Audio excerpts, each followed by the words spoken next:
right, hello everyone. Welcome to the first ever live stream from the Critical Gamer. You might have heard of him, but yeah, it's my alter ego who pretends that he actually knows how to play video games.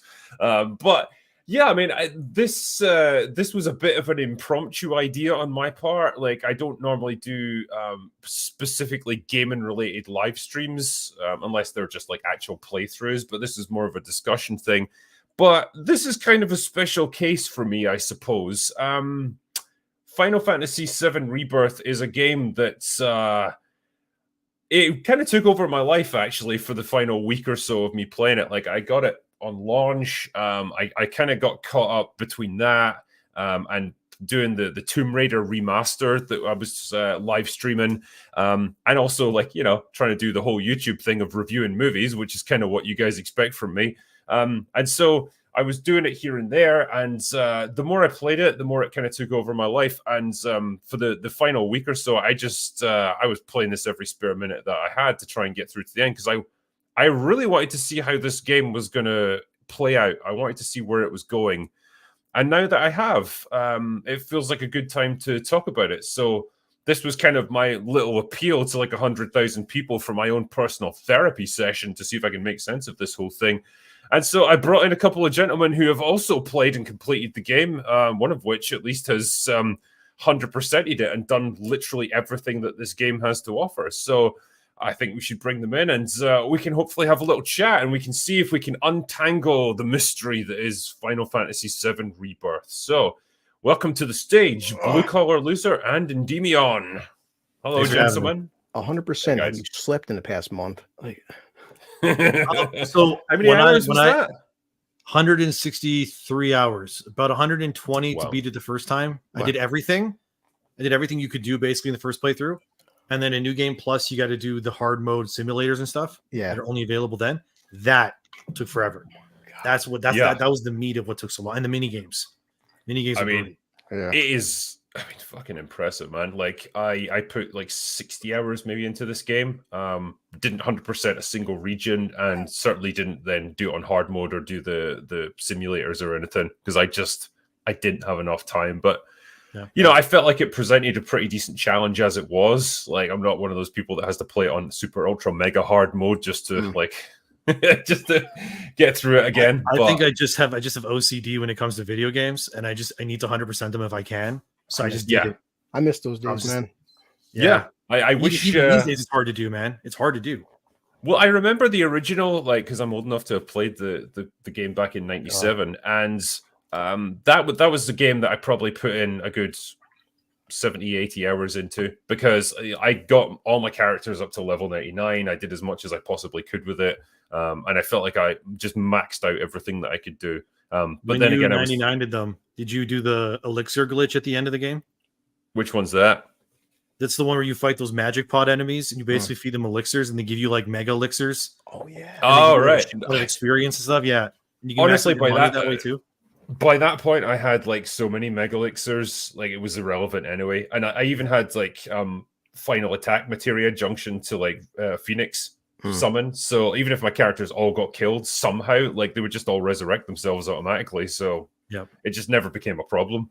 But I guess I'm interested to hear your guys' take. One, on the overall game just as a gaming experience, and then two, the story, and I guess we'll get to the ending, because that's what we're here to try and puzzle out. Yeah. If you want to go first, I can give you my thoughts. Or Chris, you're the host. Yeah. Tell you what, we'll go clockwise then. So I'll start, and then Chris and Andy, you can go. So yeah, as a technical achievement, I think this game is extremely impressive. My big criticism, probably everyone's, of Remake was that it was very constrained. It only covered a small percentage of the original game. It was pretty linear, and the story just wouldn't back off. It would never let you explore the areas, do a bit of side questing, grind, and just level up and do the whole RPG thing. It felt like you were constantly getting pushed to the next story event. Now totally opens up. You've essentially got the entire world map to play with, and it's all rendered to scale, so you can travel across the whole thing, and it's packed full of stuff to explore. There are a million side quests to do, a whole bunch of stuff to keep you interested. you could very much take this game at your own pace. So from that perspective, I very much enjoyed it. I thought graphically it was good. They avoided a lot of the glitches and like the texture problems that I noticed with remakes. So it's a much more polished product. Character models are all fantastic, and I think from a character perspective, they absolutely nailed everyone in this. Like there was not a single character, voice actor, just character model that I thought, oh, that's a bit rough, or they didn't quite get this person right. They're exactly as I pictured them. The dog agrees. Calm down. She's attacking her little blue dragon. I want to know what you guys' favorite like area was. It was like Junon, Costa del Sol. I always loved Junon as a location, the cannon and everything. Like I thought it was such a cool place, but probably Gongaga, I think, because I love the fucking soundtrack to that place. The music, gorgeous to listen to, and it's just so cool. It's such a cool place. It's just really fun to explore. That would have been my pick, but yeah, for me, it's Gongaga in the first area, like the grasslands. That's pretty. The music in the first area, especially, like there's that whole section where you go to the sand part of the first part of the map, and they play the Nobuo Uematsu song from the first remake called Hollow, but it's like the orchestral version of it. Yeah, I was just like, because I got to play the game a day early, so I was playing it, and I got to that part, and I'm walking around, and I just kind of like put my controller down, and I was just like, man, they just took like one of my favorite games and just turned it into this open world game. Like I couldn't believe it. And 100%. Yeah. It was gorgeous to just be in all these places that, were rendered in fairly crude graphics back in the day. And you always had a mental image of what they would look like. And I think, again, they just nailed it perfectly with this. So graphically, again, no complaints. I think all the character models and everything look amazing. And they're all just so fucking likable. Like, I don't know how to describe this, right? But whatever creative magic came together back in the day to make Final Fantasy VII, I feel like Square have never been able to replicate it. None of the other Final Fantasy games for me have quite equaled it. Have you ever played 9? I played about half of 9. Never finished it, but even then, I was just... 9 is allegedly, according to leaks, 9 is the next one to get a remake, and it's very close to being done. That's like tons of rumors, leaks about it. Yeah. I just hope it's not like they split it up into parts. I hope it's just one game. I don't think they're gonna make 9 the same way they made 7 because it's gonna take too long. So I think they're gonna simplify the graphics and stuff. This is a big damn undertaking. And in terms of the story, we can kind of get into that. Like I understand why they're doing what they're doing, because so many of the key moments of these games, of the original anyway, they hinged on shock value of things being unexpected, like Aerith dying and so on. Nobody saw that coming. That's why it hit so hard back in the day. And I think if you were to just do the same thing again, it's not going to have the same impact because everyone knows what's coming. And so they've done something kind of different. Not sure if I entirely love it, but it's prompting a lot of very interesting questions about where this is leading and what it all means. But overall, man, like I was compelled to keep playing it, and I was very much invested in it. Yeah. And what I noticed is a lot of people, if this is their first time playing through, when they were playing it, they were suddenly realizing, going like, wow, this story doesn't really have a main plot until near the end. It's a lot of like the second part of 7 is very much like things happen the game, like we're in Junon, things are happening. We're in Costa del Sol, things are happening. We're in Gold Saucer, but there's not really like a real main story hook until near the end. And a lot of people that first time going through this now, they're kind of like, that's kind of weird to them. But to me, I really like that idea because it allows, in a sense, every single area almost has like its own arc. We're in the Junon arc, we're in the Costa del Sol arc, whatever. I think it allows.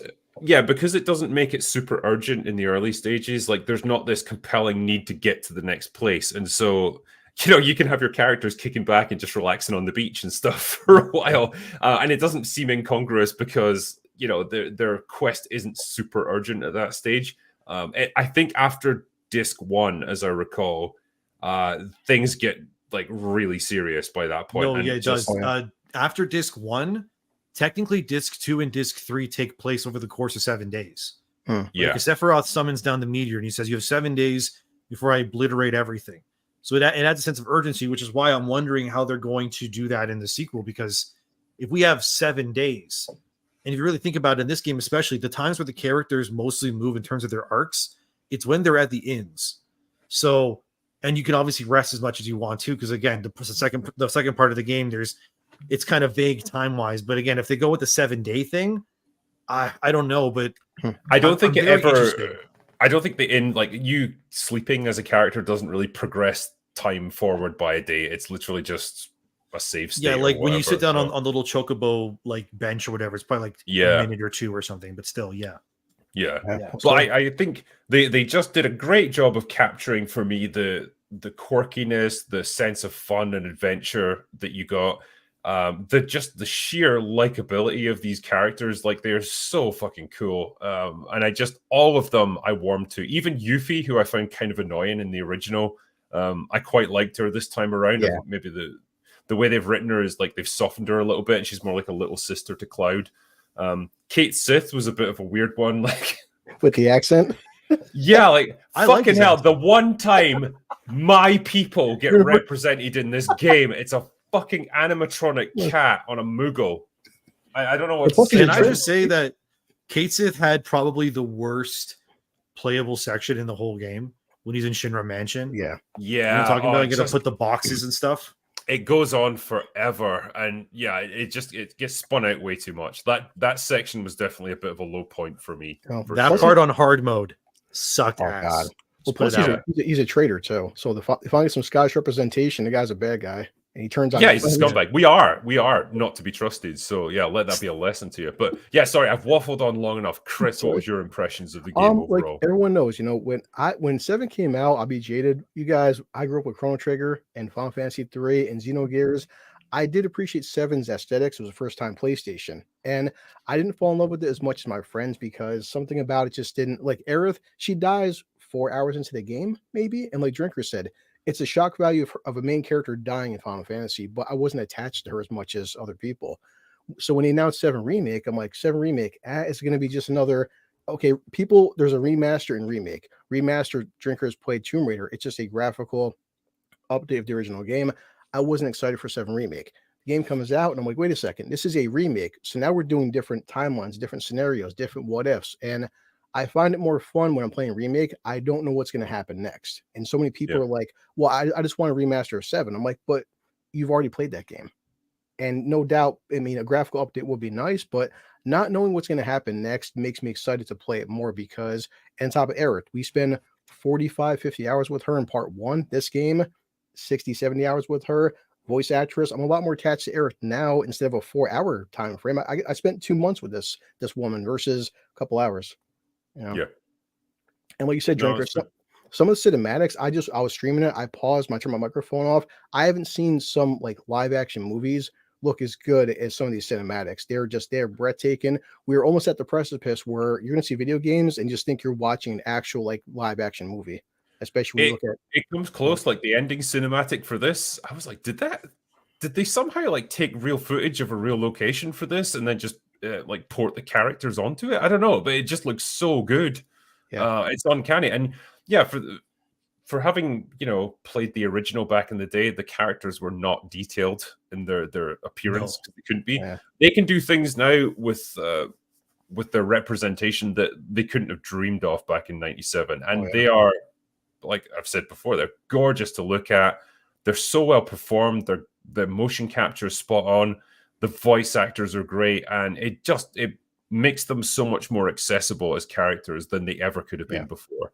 And the amount of time that you spend with them, it definitely helps you warm to them way more than you could have. Plus, you guys remember the first game. Technically speaking, you can beat that game and never recruit Yuffie and Vincent. They were considered side characters. They're optional. And exactly. So Yuffie being, like you said, Drinker, a main part of this game, Yuffie arguably has the best story arc. She comes off in the game as a very arrogant, selfish, and boy, look at her from the beginning to the end. She's almost a completely different character. She's gained friendship. Tifa and Aerith, this is a sisterhood. Like you keep saying, oh, they're fighting over Cloud. No, Tifa and Aerith have a very strong bond and friendship. And you mentioned voice actors, Drinker. I had to look up who's voicing Sephiroth, and it's actually Tyler Hoechlin, who plays the current Superman. And boy, just now I can't like look at Superman without thinking Sephiroth. Right. Yeah. No, he is good. He is really good. Andy, what did you think?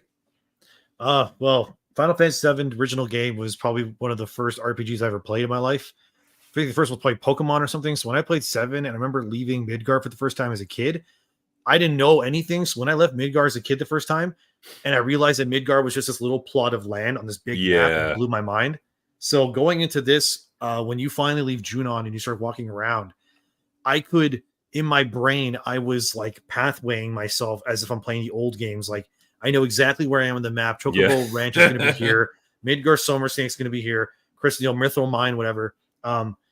I thought the best part about this game, in terms of like a remake, whatever you want to call it, I thought the best part was the open world aspects of it and the added context to every single area that made them better. Like Junon Harbor, for example.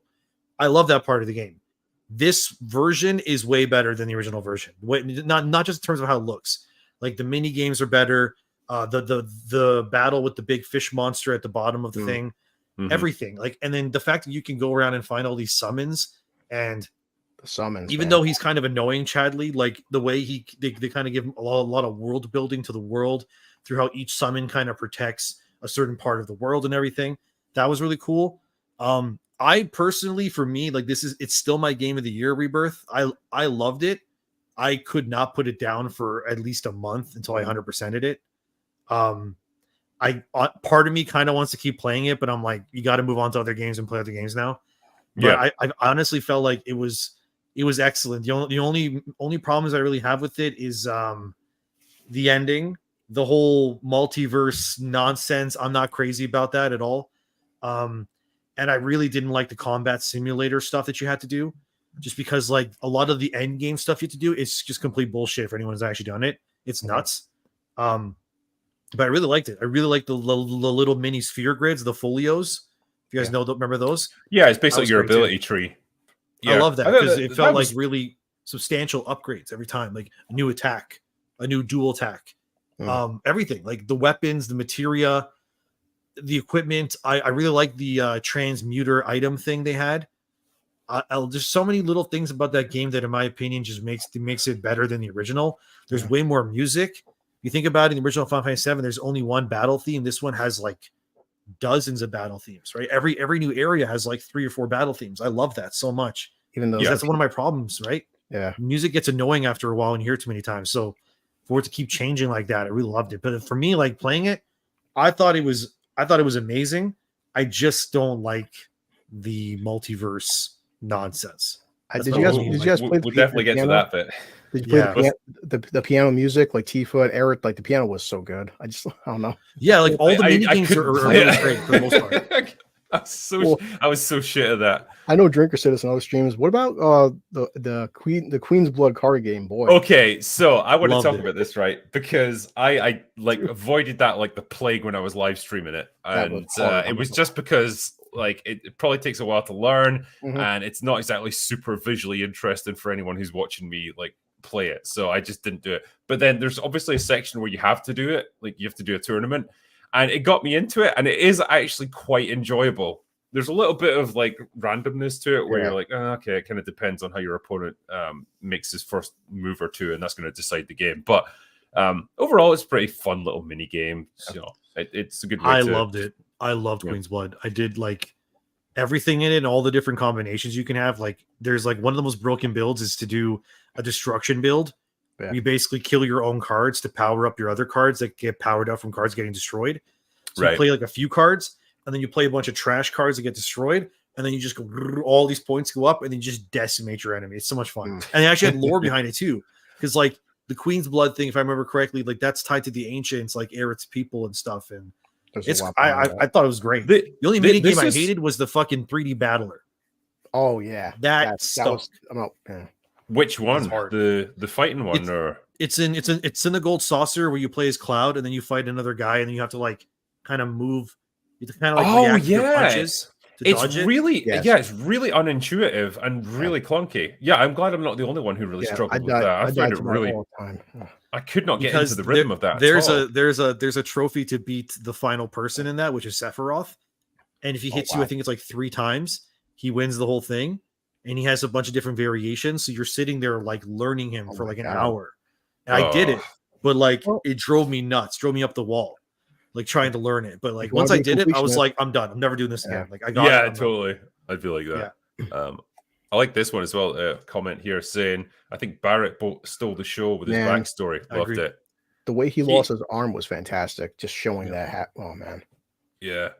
And the when you get to see when you get to see him go through his trial, and you get to see the flashbacks to his wife and stuff, like it's brilliant. Like the performance from his voice actor is superb. And I think it's funny because there was this post doing the rounds on Twitter like a few weeks back saying like, Barrett is just an example of like a goofy comic relief black character. Like we need more serious representation. And I thought, motherfucker, do you have any clue what this guy's gone through? Like what he represents, what he's done, like who he is as a person? Like clearly not. He is anything but comic relief. It's absurd. And you get to see so much of it in this game.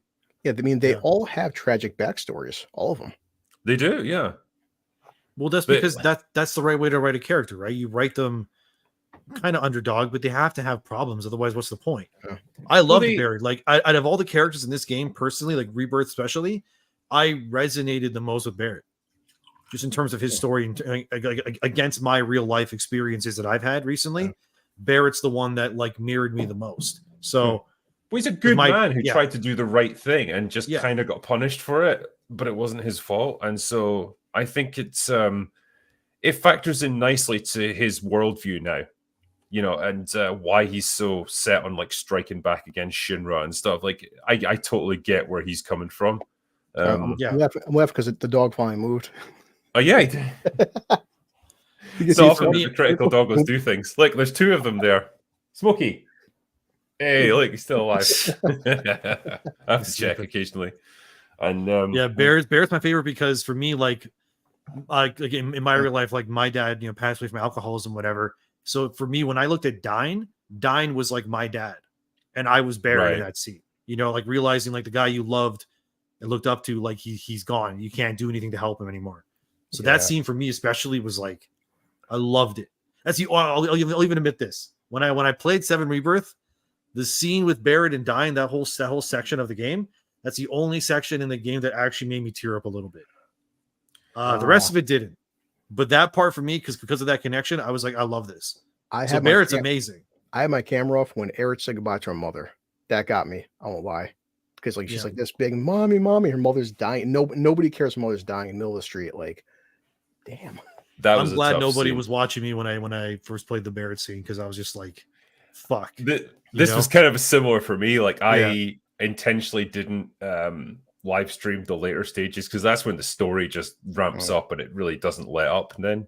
And I wanted to just enjoy it for what it was. But the scene between Aerith and Cloud in the church where she says goodbye to him, may have got me. Or is it good? And that's what I can say. Like, this game's got something going for it. If it can make me feel like that and provoke that kind of reaction, it takes quite a lot to do that with me because that's how you know it's a special game because people can actually resonate it on an emotional level. A lot of games I play, to be honest with you, I don't remember most of some games I play because they're so forgettable. But like with 7 Rebirth, like I remember everything. I played Final Fantasy 16 and completed it literally like a month or two before this one came out.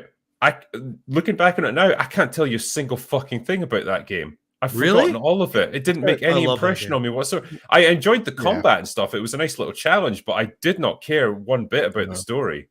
It just didn't make any impression on me. I don't know why. It just didn't. Not like this game. Nowhere did you near. Like? Did you like Clive or no? Visually, he looks really cool. His voice actor did a fantastic job, really selling the emotion of his character. But I never really like connected with him. I suppose that's surprising. It's a strange thing. I don't know what it was. Maybe I just didn't play it as intensely as this. Maybe I didn't have the nostalgia factor attached to it. I don't know what, but it just didn't grab me, that game. I could see it as a good technical achievement. It looked good and stuff. See, for me, like I loved Clive. I thought Clive was one of the best Final Fantasy protagonists in a long time. Like I thought he was great. And his story for me personally was great because he's all about I'm suffering and getting stronger and I mean, maybe I'm missing something with it. I guess I was more attached to his brother because his brother was the Phoenix, and he had more to me a character arc. Like his brother, like Clive's kind of like almost that whole like you have to go from point A to point B, and he wants to protect his brother, but his motivations aren't really. He's just kind of there versus everyone in Final Fantasy. I feel like for me when I was playing 16, I was starting to notice a lot of similarities with its plot with Final Fantasy 9, which I don't want to spoil 9's plot if anyone hasn't played it.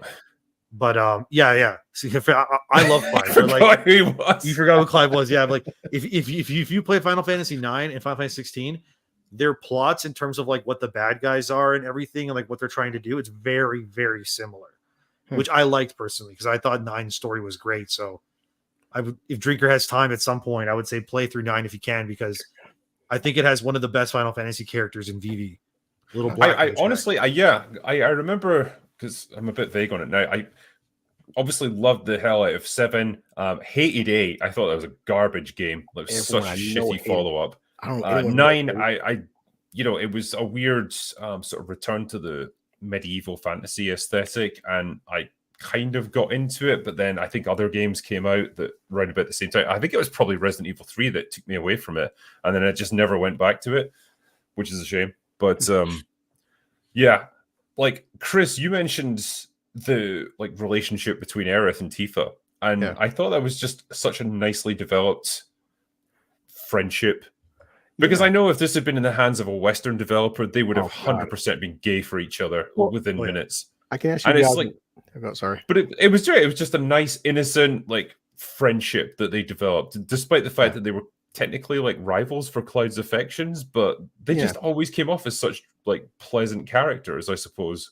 Yeah, no, because I'm curious, you guys and when chat, like, what's your feel on Cloud, Tifa, and Aerith? Like, I always felt like Tifa, yes, she's hotter, I would say that, but because her and Cloud have a childhood, in some ways they're more like a very good brother and sister, and Aerith is Cloud's love interest. Because she's hotter, but Cloud never looks at Tifa like she's a girlfriend. I always felt like the game, like especially with the original, it was pushing you more towards Aerith as the love interest. I always felt like she was the default, and you had to go out of your way to get Tifa instead. And it's not because I don't like the character. I think she's like, particularly now, they've done such a great job of making her really compelling, really interesting, and really just likable. But I still feel like Aerith is the default choice, and you have to like push in a different direction to get away from that. Personally, I think Tifa is the main love interest, especially because during the Gold Saucer moment in Rebirth in chapter, I think it's 11 or 12 or whatever, whichever one it was. When you take whichever special girl it is on the merry-go-round thing, or Tifa's the only one that Cloud kisses. Yes. Everyone else doesn't kiss. Like Yuffie, it's kind of more of like a brother-sister weird thing. With Aerith, like they do kind of like they're like you can tell they're into each other if that's who you pick. But if you go with Tifa, like they straight up like they kiss. And the way I looked at Rebirth was that they're almost canonizing Cloud and Tifa and Aerith and Zack. That's the way I always looked at it. Okay, right? I can get that. I can definitely get that. Because Aerith only likes Cloud because he reminds her of Zack. You know what I mean? Yeah. Well, her dialogue, her dialogue is a bit, you could interpret it different ways during that date scene, but she does sort of say, like, I liked you at first because you reminded me of him, but then I know that you're someone else, you're a different person, and I want to know you instead.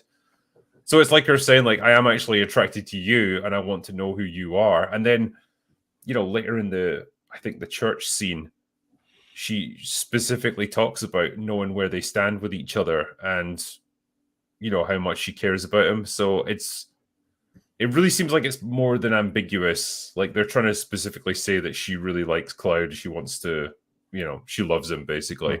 Yeah. But they just can't say it out loud.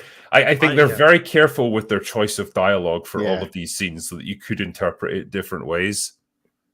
Because even recently I watched, before it actually came out, they had a Fathom events of Advent Children. I took my kid to see that. I know Drinkers said Advent Children is kind of out there, but that entire film takes it like almost said like Cloud has no, at least in Advent Children, no romantic sidings towards Tifa. It seems like he's still mourning the loss of Aerith, and on top of him holding her as she's dying and putting her into the water. That's how I always took the relationship.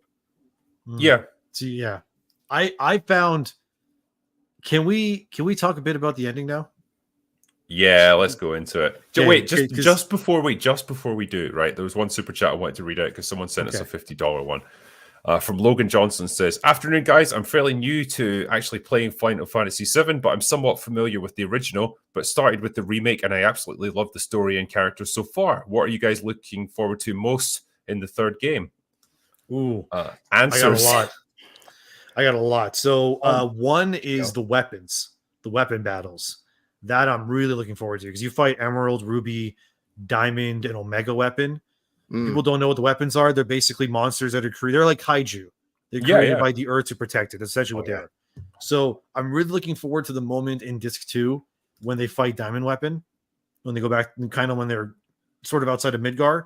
That I can't wait to see. Oh, when the Sister Ray fucking impales it. Yeah. That's cool. That's gonna be fucking awesome. I can't wait for that. I can't wait to see what they're gonna do in Northern Crater because I don't want to like spoil the ending of 7 as much because people may not have played it. But let's just say that for a certain section of the game, a certain someone is unplayable.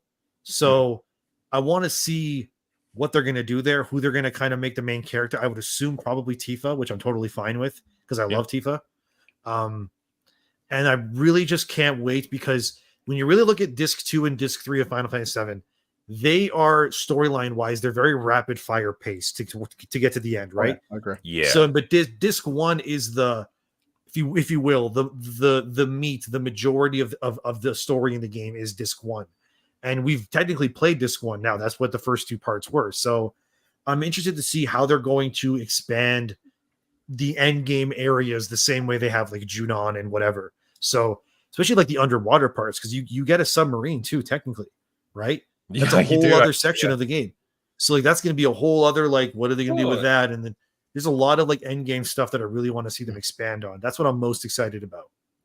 Like Wutai is going to be a big part of the third game because you couldn't even go there in this one. That's obviously closed off right now. Rocket Town too. Rocket Town is awesome. Yeah. They're obviously gearing up for a big war between Wutai and Shinra, which kind of had already been and gone in the original game. So that's like out of sequence now. But that's obviously going to be a thing that plays a major part in the final game. Yeah. I want a resolution to all the multiverse stuff, the different timelines. I want to know like who's actually in which timeline and where it's all leading and what the point of all this was, because I guess this is going to lead into our little talk about the ending. Like they have gone to a lot of effort to facilitate changes in this story, and I kind of want to know why. Because they have potentially angered a lot of fans with what they've done. And I don't know, like, do one of you guys want to try and explain the ending, or shall I do it, or what? I'll explain if you want. Pretty much, Aerith dies. She gets killed by Sephiroth, and it's essentially positioned to be like it's almost like the canon thing that's supposed to happen. Cloud can't stop it, right? Those like the whispers are holding him back, and even when he tries to stop Sephiroth's sword, which it seems like he does, he ends up not doing it, and she dies anyway. From what I understand, I think the way that they were putting it, like I don't really want to watch theory videos on it. I just want to have my own theory about it. So I feel as if Aerith is supposed to die because she has to be the one to save the world, and if she doesn't die, the world can't be saved. In a sense, it's almost like that has to happen. That's a canon event. You know what I mean? It's sort of like the Spider-Verse thing, right? Like Peter Parker has to have Uncle Ben die. Like that's just something that has to happen. But at the same time, her dying, really, when you finish Rebirth, you're kind of like, what was the point of the multiversing? You guys just pretty much did the same thing anyway. The only difference now is that, like, I guess Zack comes from like a different part of the multiverse, and the multiverse exists within the live stream. So there's multiple like Earths through the live stream, and I thought it was just very convoluted. I don't personally feel as if it added to the story in any way for me. If anything, it just made it more confusing for no reason. And I think that 7 had enough story stuff going on already that it didn't need this other thing. Especially like Sephiroth. He's like, I want to be ruling the multiverse. And I'm like, to me, multiverses just ruin everything because there's no stakes at that point, because, you know, like if Aerith's dead, who cares? There's probably there's an infinite amount of her or something. You know what I mean? It's stupid. Okay. So personally, I don't like the multiverse thing. I don't think it's paying off the way they wanted it to. And I think it may be the reason why Rebirth didn't sell as well as Remake. I have a feeling it's because of the multiverse angle, but if you guys want to go ahead. Boy, it's a lot to unpack. Well, when you play Remake, we understand the fact that Sephiroth and Aerith actually can see multiple timelines. In fact, Barrett dies, but of course, Barrett isn't supposed to die, hence the Whispers bring him back. At this point, Sephiroth and Aerith are the only people that are aware of multiverses, whereas Zack comes in, because what if Zack didn't die? A big thing I've watched the past couple of days in videos is that if you notice, you guys, when you watch Zack, whenever Zack makes a decision to go to different timelines, you see this big, massive rainbow cloud. And one timeline, Zack dies, and one timeline, Zack lives. Also, when Aerith is talking to Cloud, and like Drinker said, she pushes him away and says goodbye. She gives Cloud the white materia. You see a big, massive rainbow spark, which is, I guess, alluding to another timeline. When Cloud goes there, Cloud blocks Sephiroth's blade. When he blocks his blade, you see a big, massive rainbow spark. So I would say that our Aerith, the main Aerith, is dead. But when she's talking to Cloud, hey, I'm still alive, he actually created another version where she does live. Because with the end, spoilers, guys, why is only Cloud able to talk to Aerith still? Because you guys remember Final Fantasy VII. She dies, he puts her in water, that's it.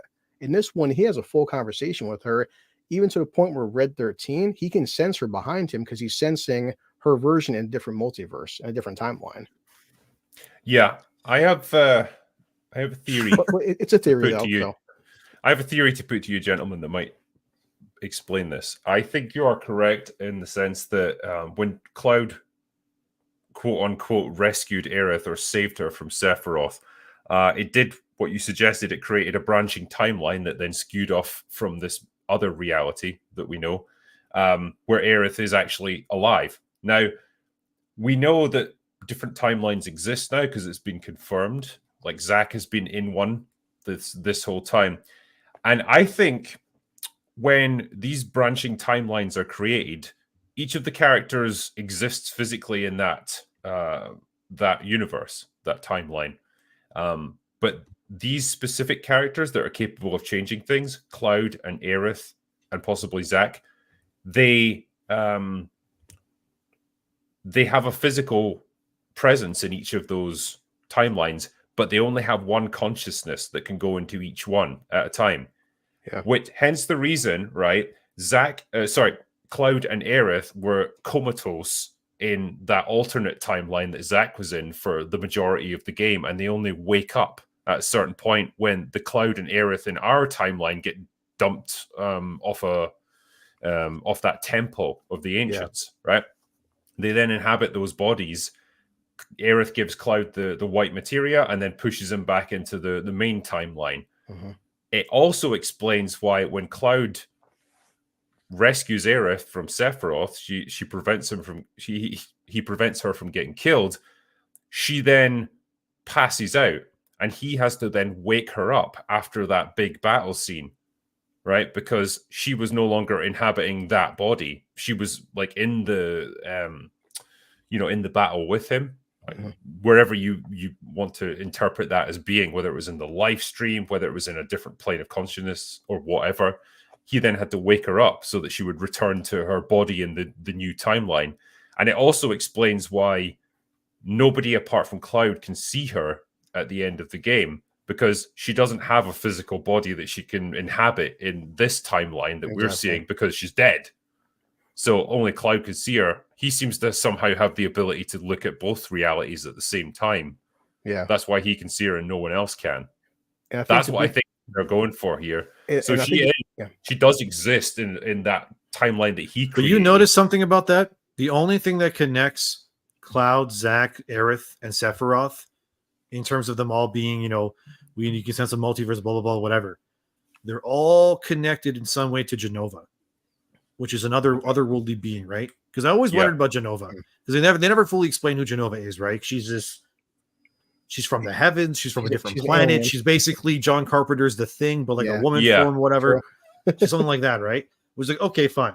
But when you think about it, you're explaining it, like the only people that can seem to be able to do this thing are people in a sense that either have some connection to Jenova. Aerith obviously is an ancient. Ancients fought Jenova. Sephiroth, Zack, and Cloud all have Jenova cells in them. Sephiroth's literally the son of Jenova.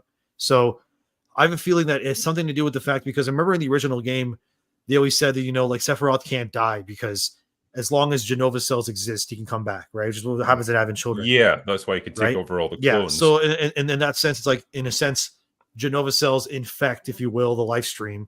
So as long as the Jenova cells exist, basically, as long as Cloud exists, Sephiroth in turn can always come back, in a sense. So I always felt that the reason why this is all happening is because of Jenova.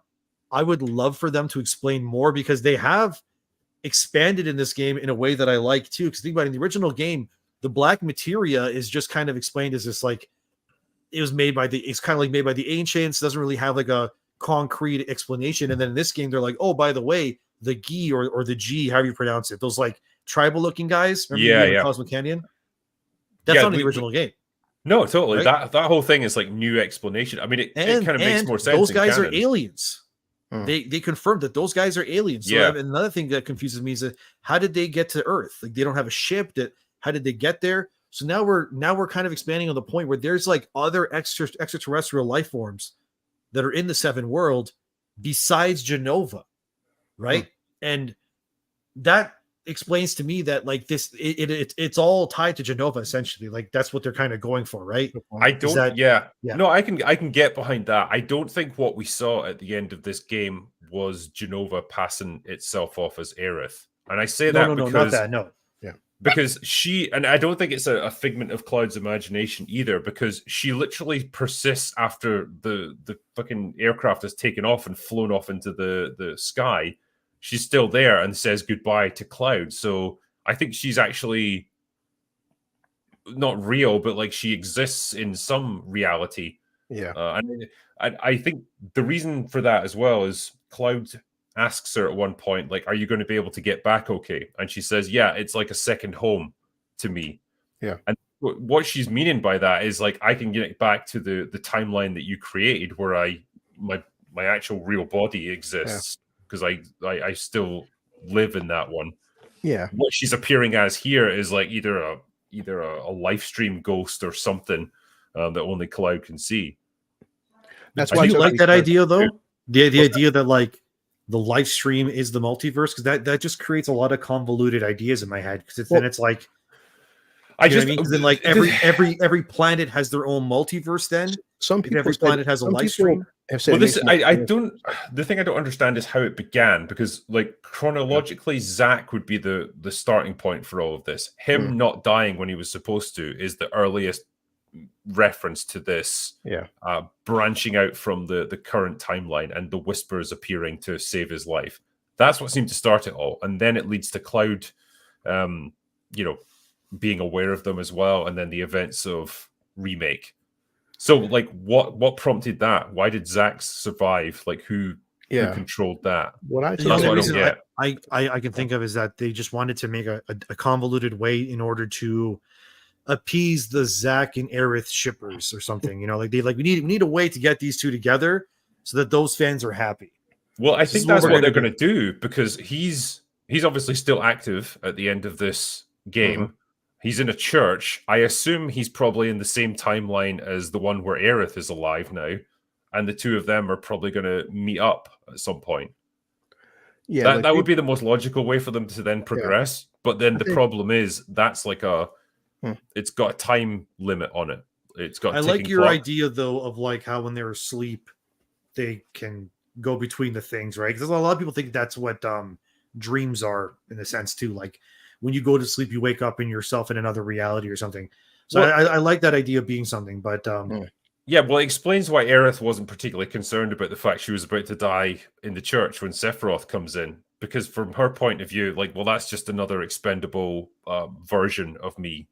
And it doesn't matter if that one gets killed. Like, so that's that kind of lends weight to the theory that like her consciousness can jump between all the different Aeriths and all the different timelines, and to some extent she can do the same thing to Cloud.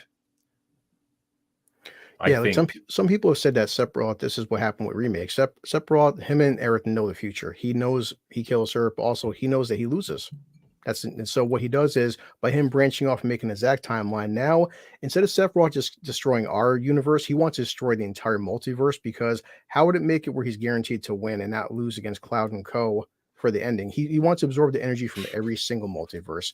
Like you said, Drinker, when Aerith, the thing is also too, her white materia, our main timeline, the white materia is blank. It's just an empty crystal ball. She has to have Cloud go to a different universe, give him white materia, push him back out, and you see it. Sephiroth is walking slowly. He's killing not just Aerith, he's killing every single version of Aerith.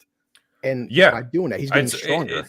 Yeah, exactly. It's like he's, I guess, hunting her across the multiverse to try and eliminate every version of her. Because I guess once he does, then he's technically won. Because it's interesting as well. The last line of dialogue that you get from Zack to Cloud before they're split up is "save her," which, either he understands the importance that she plays in this, or he's just like, this person's really important to me. Either way, the developers want you to know that's going to be the objective, or at least one of the many objectives of the next game. Yeah, because you guys know the main thing, the only thing that can stop the black materia meteor is the white materia, which is holy. But the thing is, in our main continuity, no one has access to that white materia but Aerith. And of course, if Aerith dies, she hasn't had time to pray and use it. So, like you were saying, Drinker, the alternate version of her would have to use it, because Cloud, Barrett, nobody can use that white materia but Aerith. If she's dead, then who's to stop Sephiroth? Nobody can but her. So you have to create a multiverse version of her. Like you said, she's jumping between different timelines, and that's why only Cloud can see her alternate version. Plus, him and Zack at the very end look up, they see the tear in the sky. Only Cloud can see a tear in the sky, because Cloud has been to a different timeline than Red and Barrett. I think the reason he can see that is because he can see into Aerith's alternate timeline, and he knows that timeline is eventually going to die or wither or whatever Sephiroth says. And so that, like, she's on a ticking clock, I suppose. And I guess where they're going to ultimately take it is that she knows she's only got so much time left to try and act and prevent all of this from happening. And that's then going to be the end of her. It's just so convoluted to me, like I know like it is, it's all discussion. It is, but it's just like, for me, like I just, there's simplicity in the original ending, right? Like the original idea is just like, there's one Aerith, there's one Cloud. Death has a meaning, because once you kind of remove the fact of death not having a meaning, it makes a lot of everything kind of not interesting to me. Because I don't know if you guys played Final Fantasy IV, but Final Fantasy IV for me, like, that's a great game until you beat it. Because when you play that game the whole time, like, there's characters sacrificing themselves left, right, and center to get Cecil through his journey to the end. And then once you like beat the game, I guess spoilers in a sense, the game's like 30 years old at this point.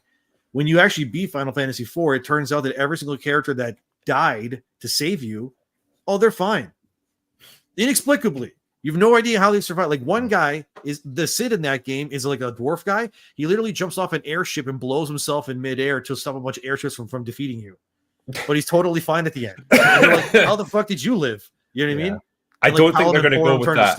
That's what I'm saying. It's like, but like, when death doesn't matter, to me, it ruins the story. So for me, like, what they're doing with 7 here, it's just overcomplicating it for no reason. I think, if I was to be super generous towards them, I would say that it's ultimately going to lead to the same end. I think in the end, Aerith is still going to die, but she's probably going to die at the end of this final game, like, fully die. I mean, and I think they either want that because they want to keep people guessing, or they just want to keep the character around a little bit longer, or they want to get a new death scene moment, that's equally as impactful as what they had before. Because I think there's a very real reason that the death, quote unquote, at the end of this game was so like rushed and like ambiguous as to what actually happened, because they don't want you to feel too much about it. They want you to feel confused, because they're saving that for the final game in the series, which will actually give her a proper death. That's my problem, is that the one moment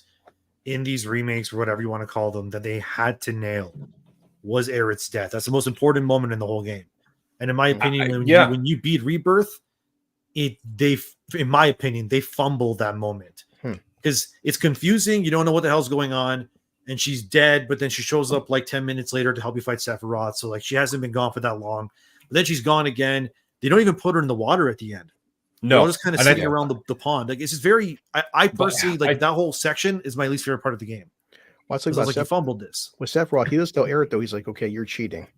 But he says, well, you're cheating because he's like, yeah, she's not dead, and she's hopping multiverses to like, yeah, she's not, she's gonna beat Sephiroth. That's why in the end, Sephiroth retreats because like, okay, he didn't realize how actually powerful she was, this new version of her.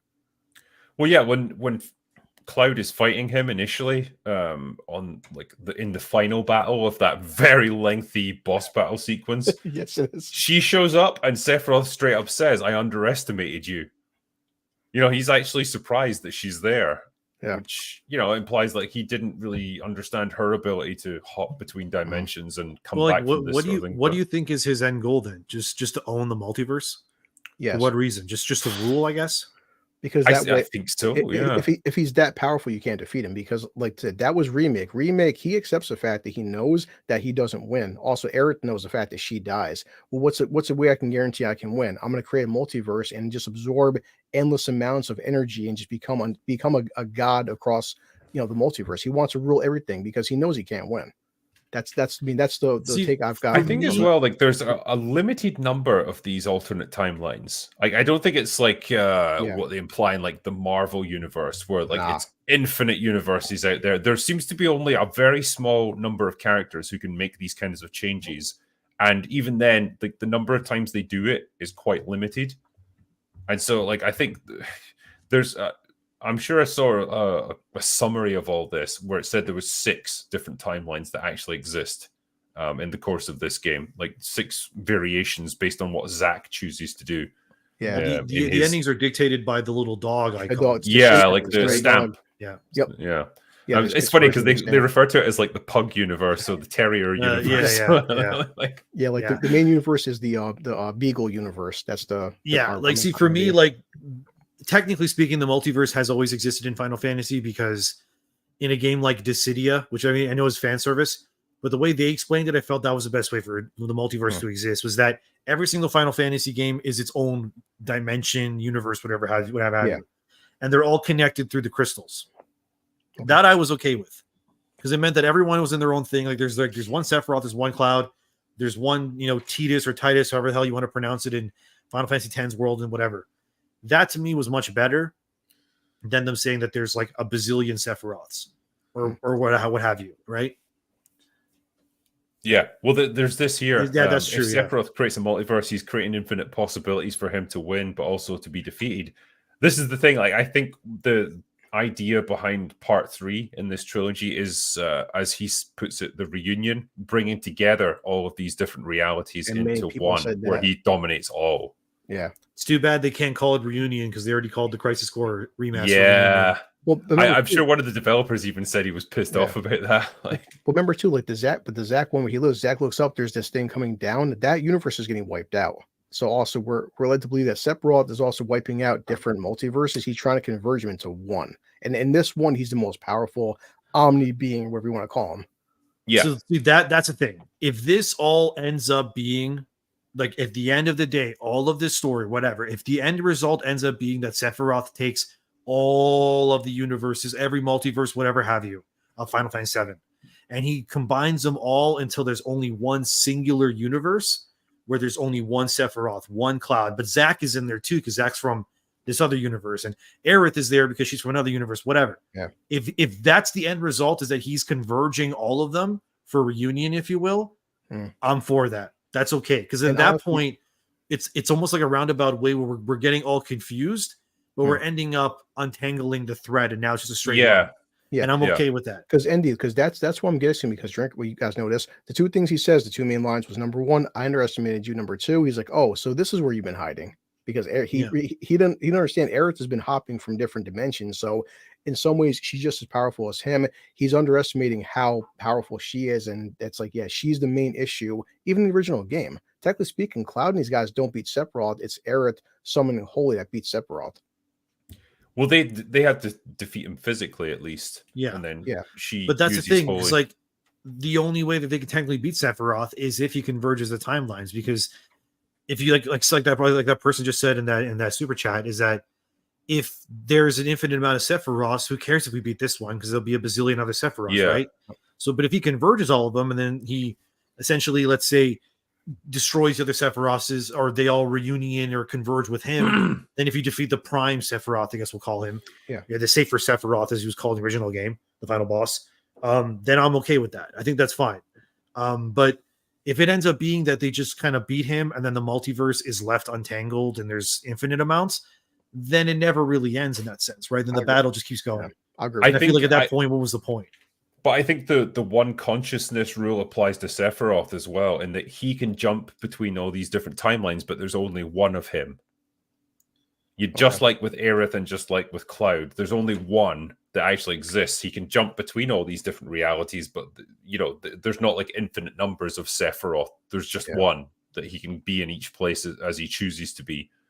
I think that's how they're going to work it, because otherwise, like you say, it would just become so convoluted that it would become impossible to even unpick. Yeah, it just would. Like, I mean, like, I personally, one thing I really hope they expand upon, I doubt they will, I just want to know what the hell Jenova is. Because Jenova, to me, in a lot of ways, I don't want to spoil 16, but 16's main villain reminded me a lot of Jenova in terms of looks and stuff too, right? Like, this whole concept of these, like, alien, eldritch, celestial beings, the one-wing angel thing, like, I want to know where that comes from. That's something I really want them to explore. I doubt they ever will. But like I said, there's a lot of great stuff with Rebirth. I love how, I don't know if you guys played the 7 remakes DLC Intergrade and how they brought in Deep Ground. You guys know what I'm talking about? Hell. Now we're getting into the weeds with this. So like, I thought Dirge of Cerberus was so shit. That's the thing, right? That's what I'm wondering. Is like, because like there's no way they're gonna make 7. I in my crackpot theories that the third part's gonna be called Final Fantasy VII Requiem, because Requiem's the best name to explain what the hell's happening, because they can't use Reunion. I have a feeling that they are going to like eventually remake to some degree Dirge of Cerberus. Maybe not the same way, but they already have the characters, right? Like Vice is there, Nero's literally the final boss in the Intergrade DLC, Rosa and all the rest of them, like Selk and stuff. Like, they're definitely setting it up so that they can, in a sense, remake literally the entire story and make it better, which I'm totally for. I don't think that the third part of 7 is the end, because especially these days, it's just too expensive to throw away all those assets and all those animations and whatnot, you know? So I think I agree. And I think this is going to become like, it's going to be like the Star Wars of Square, just an IP that they can endlessly mine for new potential, because man, you don't see them doing this to any other game that they've ever produced, or any other Final Fantasy game, like not to this extent. Like, if you guys think about it, I just want to ask this question. What do you guys think? Well, besides 9, because allegedly that's being remade, what other Final Fantasy do you think you would actually want to get remade? I mean, technically speaking, you guys, did you play Strangers of Paradise? Because that's technically, that's technically a remake of Final Fantasy 1. It's kind of an origin story. In a sense, but yes, you're right. Well, kind of, correct me if I'm wrong. Is 6 not generally regarded as one of the best in the entire series? 6 is the most critically acclaimed, loved one. Yeah, but that's another thing. Is 6 is probably the only other one in my brain that would make sense for a remake, because they could just be like, they could do it in 2 games, right? Game 1, World of Balance. Game 2, World of Ruin. Done. Every other Final Fantasy, I can't see them cutting them up in any way that makes any sense at all. Like Final Fantasy VIII, if they ever remade it, no, I wouldn't want to see it. Like, I fucking hate that game. I remember as a kid just being so fucking bummed out playing it. I love the Gunblade though, man. Come on. The Gunblade was cool, but my god, the characters eight were stories so unlikable. Convoluted already to begin with. Yeah, it relies on everyone conveniently getting amnesia from when they were kids. We're all from the same orphanage, and you're like, what is going on right now? Yeah. And then all the monsters come from like the moon called Lunatic Pandora or something. It's just it's a lot. I have friends to this day like Kefka is their favorite villain of all time. I have friends who just diehard love Kefka. Like, he's so maniacal, man. Like, like I said, that would be the only game I think that they could technically remake in the sense of like 7, because you have a great ending for part 1, right? Because I mean, slight spoilers for Final Fantasy VI, but Kefka is like the only villain that technically destroys the world, right? Like, he does. So you could do like part 1, and it's the World of Balance, and then it ends. Kefka wins. and then part 2 is like them coming back up years later to fight him again. But every other Final Fantasy, I'm like, why you can't really do it? We've got the duality of man here. Look at this. 8 made no sense. 8 was great, lol. It's like, 8 was like, don't you love fan bases, man? The problem with 8 was that it felt more like you were playing a Final Fantasy game, but it was almost like it was designed by Saga Frontier devs or something. Oh, the way it like worked, the way you leveled up. I remember the opening cinematic was fantastic, like so cool, like at the time, Squall and whatever the other guy's name was. Cypher, yeah, something like that. Yeah, the two of them dueling together. It was very cool, very operatic.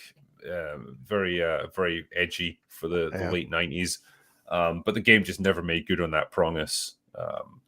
I just think it doesn't have a good cast. Personally, I think Squall's the only interesting character in the game. Like everyone else was like boring, legit so boring that he made himself fall asleep in the middle of a conversation. Like that was how bad of a character he was. But like you can't compare it. Like Quistis is boring, Selfie, Zal. What's his name? Irvine or Irvin or something. He was horrible too. Like so many characters in that game are just boring. In my opinion, they redeemed themselves in Final Fantasy IX.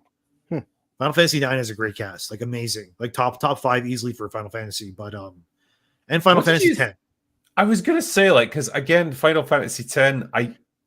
I like what they did story wise with that. Like there was a pretty neat twist at the end of it, but fuck me, I fucking love that game. I think Final Fantasy X is like probably, in my opinion, maybe it's unpopular, but that's in my top 5 favorite Final Fantasy games because, in my opinion, you can't do a better turn-based system than what that game is. It's just, in my opinion, it's perfect.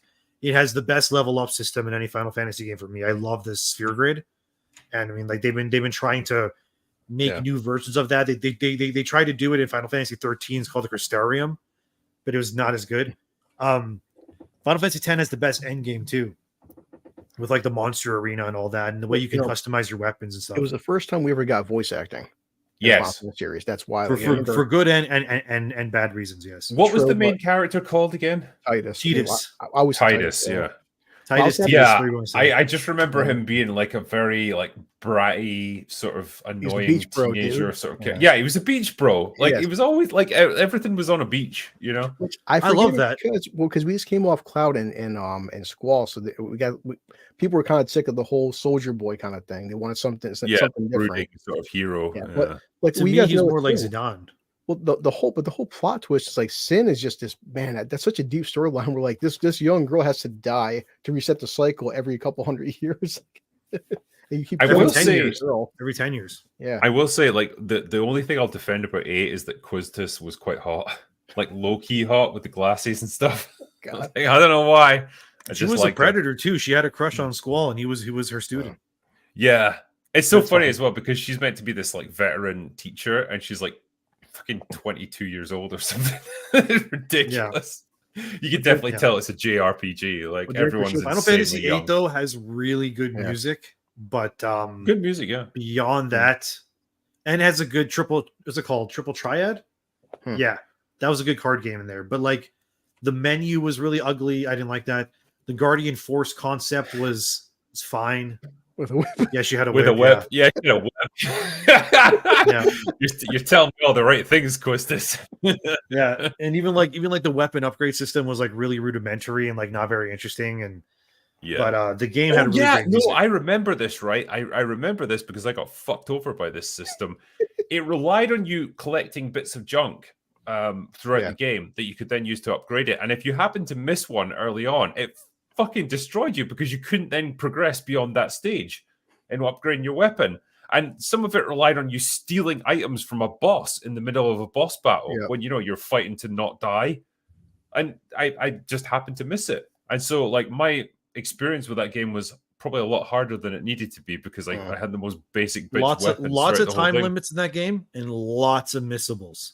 You can miss tons of like summons and all kinds of shit. Yeah. In that game.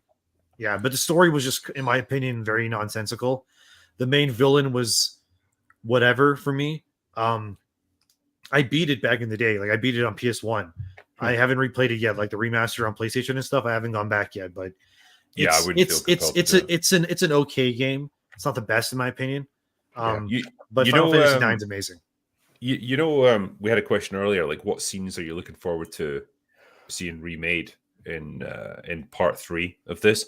There was one that always stuck out for me, and it's when you parachute into Midgar, right? And there's just this amazing cinematic of the high wind flying over Midgar with Meteor in the background, and you guys like leap, like the entire squad just leaps out and then parachutes down like right into the city, and it all goes from a seamless transition from FMV to back to the pre-rendered backdrops as you land.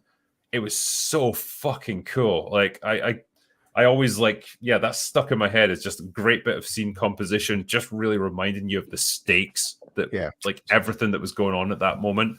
And I always remember the music being like totally badass as well.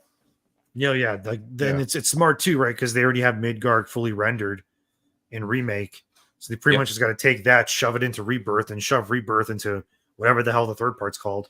And one of my favorite things that I'm looking forward to a lot is I really want to see how they're going to expand on Vincent's story.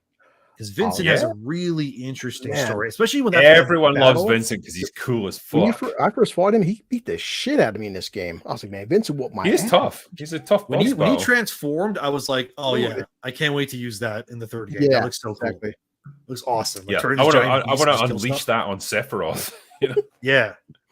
I really can't wait to see how they expand on his story. That's a big part for me. I love Vincent. He's awesome. Well, plus, Andy, do you remember, like, in Rebirth, they're talking about Vincent's got a backstory with Sephiroth, which I don't remember that in the original game, but he mentions it a lot. Like, he's got a tie to Sephiroth. He was a Turk, Turks, isn't he? Yeah, he was a Turk that was sent to protect Lucrezia, who was the essentially, like, she was working with Dr. Gast, I believe it is. I'm like really trying to go back in my head here. Dr. Gast was the one that really well, Professor Gast. He was the one that helped. He helped Hojo with the whole Jenova thing, and then essentially, from what I understand, like Lucrezia was like used as like a surrogate mother or something for Sephiroth with Hojo or something like that. Yes, it's been a long time. And then a lot of people had the whole like it's kind of a theory. It's not really been confirmed, but a lot of people are thinking that maybe Vincent could be Sephiroth's dad originally, or his because like they look vaguely similar, like skinny white guys, long hair. They're very beautiful looking people, I guess.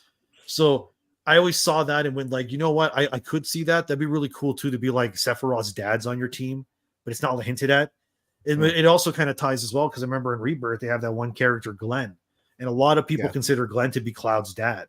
I've heard that a lot, even though they don't say it outright. But I did want to know what the fuck his purpose was in the story, because it's like, why does this Glenn guy keep showing up and like taunting Rufus? Like, he was in like a mobile game or something, if I remember correctly, and they had a whole story. And he was a soldier, and he grew up with like those older soldier guys. And the idea is that, like, when you hear about Cloud's dad, it's like, oh, Cloud's dad had a kid with his mom, and then he left, and he was a soldier too. And when you look at Glenn, you look at Cloud, you're like, dude, that's his son, like 100%. They look exactly the same. Obviously, one's older, but you know what I mean? I feel like I'm having to catch up on like 20 years of lore with the whole Final Fantasies. Like, there's a lot of shit in these like mobile games they had, mostly in Japan, like Ever Crisis. What's it called? First Crisis, Ever Crisis, something like that. There's mobile games, but because I have to admit, I never played Crisis Core either. So you should. There's a remaster for that. It's great. And Geo and stuff. You should play that. It's really good. Was really, like you're saying with all the side stuff, every time you unlock a summon, if you actually read the dialogue with Chadley, this game's got a lot of lore in terms of side quests. There's so much to unlock with these worlds and summons and all the side content with these side bosses. There's a lot there to unpack.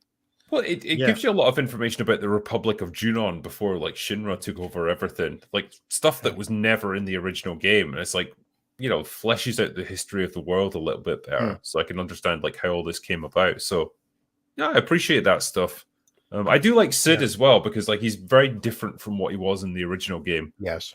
He was like this crotchety sort of middle-aged guy who was always swearing, and he was like embittered and just pissed off at everything. What's funny about Sid? They say he's middle-aged, looks super old, but if you look up how old he is, he's like early 32. 30, yeah. He's 32. 32 looks like he's like 60. That's a hard again. mark. It's this weird like JRPG perception of age, where it's like anything over the age of 25 is like ancient for them. Yeah, it's funny. Yeah, Cloud's like 21 or 2 in like Advent Children. Like he's still pretty young. Yeah. So and you know too that Sid doesn't have a cigarette in his mouth anymore. Yeah, he's I know that. Yeah. That's a choice. Yeah. Can't do it. Yeah. But no, I like how he's just this kind of dashing flyboy, and he's. Correct me if I'm wrong. I didn't remember this from the original game that he knew Aerith's mother. Yeah, I don't think he had any connection to her back then. Like he was just a random guy. I don't remember. No, he was, from what I remember. Like it's been a long time since I played 7, obviously, but when I remember, he was basically he was like an engineer astronaut that worked for Shenra, and he was very abusive to. Well, you meet him in Rocket Town, and he's still working on his old rocket that didn't launch. And he has that like somewhat love interest that he like saves because she was in like the rocket or something, and then because he saved her, that's why the rocket doesn't go off, and he kind of blames her for it in a sense. Her name started with an S. I don't remember what it was. Oh, it's gonna annoy me until I look it up. But yeah, forgot. They definitely did change his origin, but I'm sure Rocket Town will be in the sequel. That's honestly what kind of disappointed me. I was like, oh, I hope we go to Rocket Town and Wutai, and then as I started getting closer to the end of the game, and they're like, we're going to the Temple of the Ancients. And I'm like, yeah, we're not going to Rocket Town, are we? Like, oh, goddamn, it's fine. I tried to, I got in the tiny Bronco at one point, just see if I could navigate around like all the rivers and stuff to get around to that part of the world where Wutai and Rocket Town was. And, like, it won't let you. So, yeah. It was really cool, though, how you can get into the tiny Bronco and like you're kind of like going through the ocean and you're looking at the way the world is designed. You're like, wow, this is exactly like the PS1 version. Like there's Junon, there's Costa del Sol, there's an ocean between them. You can go between them. I thought that was great. Like this was awesome. I have to give props as well for the bikini scene in Costa del Sol. Like, I was about to mention that, you jerk. I mean, like we all appreciate good story, but at the same time, we also appreciate good graphics. I want to ask you too. There was some controversy with Tifa and remake being kind of lesser than she was. Then I'm watching that beach scene, and I'm like, they made up for that in that beach scene. Like, boy. Yeah. Looking at her physique, she's pretty well stacked. For a skinny girl as well. Like, damn. They said that the reason why they reduced her chest size was because it got in the way of her, like, gameplay elements. Yeah. But, like, regardless, Tifa's, in my opinion, she's the strongest character in the whole game, just from, like, a pure RPG standpoint. Especially in the end game. Tifa's, like, beyond, like, one of the best characters you can play as. She's insanely strong. Well, what was your party lineup? Like, who was your ideal group? In my first playthrough on normal mode, I used everybody because I just wanted to. But when I played on hard mode, my team was almost exclusively Cloud, Tifa, Barrett, because Barrett pretty much makes the entirety of hard mode easy because he has a move. Can't remember what it's called, but basically when you use it, he takes all the damage for all your teammates. And then if you use Steel Skin, he takes like half the damage on top of that. Right. So he's basically taking all the damage for half. And Barrett can just destroy everything. He's so goddamn strong. It's not even funny. Like, he's so versatile. Wow. He's amazing. Like, he's so good. The most broken build in the game, the most broken trio, is Barrett, Yuffie, and Aerith. That's the most broken trio in the whole game. If you know how to use them, it's arguably that's the trio you want to use to do all the hardest content in Rebirth, because you will just destroy everything with those three. Well, Aerith's all about the healing magic and stuff and putting protection on people. So you want to know how you break the game really easily? Yeah. You I don't remember it's called Brumal form. You know, Yuffie, she can make the little like Moogle thing. Yeah. You know what I'm talking about? So what you do, you give her ATB assist materia. So every time she uses her ATB things, it gives ATB to her teammates. You make Aerith put down an ATB ward on Yuffie. So as long as Yuffie's standing in that, her ATB is going really fast. Yeah. And then Barrett uses haste on Yuffie. now her ATB is just going like this. Yeah. And then you literally just stay on Yuffie, hold down R1, and just mash X for Brumal form. And Yuffie's just constantly doing Brumal form, and she's avoiding all the attacks. And as she's doing that, because she has ATB assist, your other two teammates, their ATB is just going like this constantly. And then Barrett, just take all the damage, Steel Skin, stay good. Use Prayer constantly to heal because he's getting ATB all the time. And then Aerith, you put down the Arcane Ward so she can use her spell twice, or I think that's what it's called. And then you basically just give Aerith like Genji gloves to break 999 damage. You give her like all the best magic in the game with MP absorption and all that stuff, and you literally just stay on Yuffie, spam Brumal form, and Aerith's just casting magic. Everyone's dying instantly, and Barrett's just eating all the damage and healing you. There you go. You beat Final Fantasy VII Rebirth. That's all you got to do. That makes a lot of sense. It's insane. I mean, I didn't beat on hard mode, but every single summons for Chadley was always Cloud and then Yuffie and Barrett, because Yuffie just, you said she attacks like a machine gun, and Cloud, I kept just mashing his limits. But like, and it's Barrett's there for range, but because Cloud's also broken if you do the Wind Mage build, where he just spams wind magic, and every time he hits him with wind magic, he gets all his mana back and all his HP back. He just constantly cast it. I do feel bad for Kate Sith, because what's the point of his character in the combat? He's not good. He's easily the worst character in the game. Yeah, and he's Scottish. I mean, he does, when you get him on the Moogle, he actually does have he hits pretty hard. I'll say that for him, but that's basically the best I can give you. But yeah, in every other respect, he's pretty shit. Yeah, Yuffie is like way more powerful than she was in the first game. Oh yeah, or the original game. Yuffie's amazing if you're just playing the game normally. She's the most versatile character. 100%. Red ninjutsu. Red 13 is actually pretty good because his Sidewinder ability is good for stunning people. Like, it builds up their stun gauge pretty quickly. So yeah, I quite like the two of them. But yeah, probably he's great too, because you just like deflect moves, and then you just kind of use like haste on everybody with his defensive form. Yeah. Another really broken build in that game is especially in hard mode too. Use Red 13 and Barrett, because they have that move. You know, what are they called? Yeah. Like, it's like the synergy attacks. Yeah, you can do it at like any point. They have not that any move, point, but you have to build up the gauge. So yeah, there's that other one where they can just constantly do like moves together. I forgot what it's called, but Barrett and Red 13 have one where basically they kind of like go into like defense mode, and I'm not kidding you, that almost mitigates all the damage in the game, like pretty much all the time. Remember that fight in Mithril Cave? You're fighting that big golem and using Red 13 and Barrett in hard mode. You can die so fast, especially when it's like raining all these things out on you.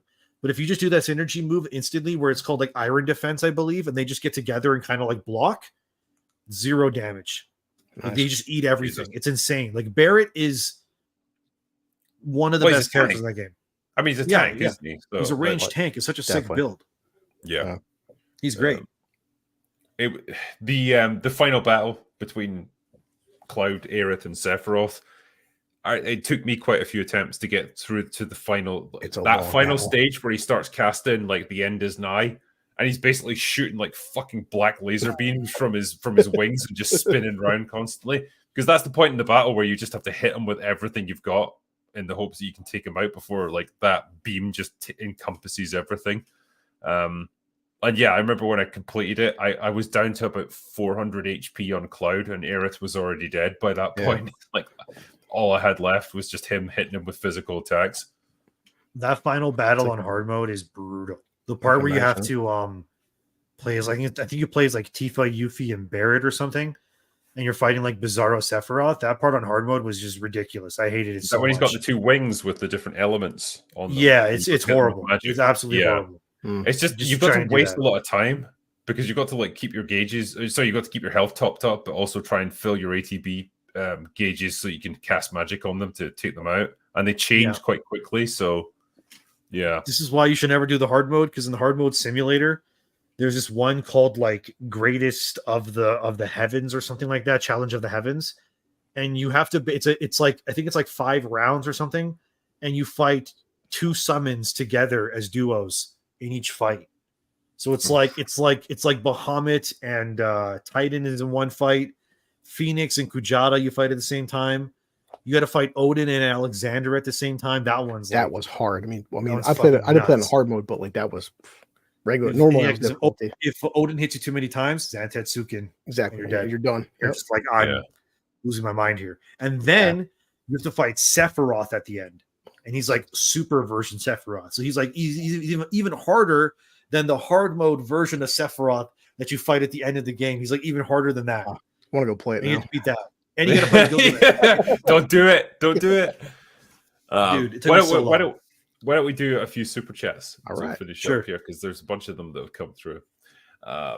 Stephen Bobo says, I can't wait for the review by you, Critical Drinker. Well, it won't be long because I've written the script already. I'm sorry I can't watch the discussion because I haven't beat the game yet. I clocked in close to 150 hours and I'm still not done. Wow. Damn, man, you're getting your money's worth out of this game. Respect. I hope you enjoy it, and I hope you, I hope you take something from the ending. We've discussed it quite a bit here, so I'll be interested to see what you think.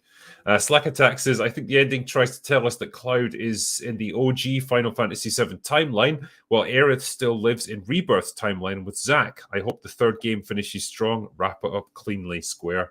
I'm inclined to agree with you on what you said there. That was basically in line with my theory as well, that Aerith is still alive physically in the new timeline that Cloud created. I think Zack has been ported into that timeline as well. And that's what the third game is going to try and rationalize, is like, well, how do you bring these timelines back together? And will anyone But Cloud's not in the original timeline, right? That's because I consider the original timeline to be like PS1 Final Fantasy VII. This is like, I guess what they're saying is prime timeline or whatever, like the correct flow of events. Okay. So Cloud is in the main timeline, Aerith is in the alternate timeline, and so is Zack. Well, it's the 616, like Marvel. Basically. I know like all the timelines have got dogs named after them, but I can't remember which one's which. I think the main timeline is the Beagle timeline, but that's what I've seen. Dark Hour says, this critical gamer really amassed a quick following. I especially love his takes on Resident Evil. Maybe a discussion on the insanity that is Metal Gear Solid next. God, boy, I know way too much about Metal Gear Solid that I hate to admit it. It's a lot of shit. The backstory and the world building and the overarching story for the Metal Gear Solid series is just pure insanity.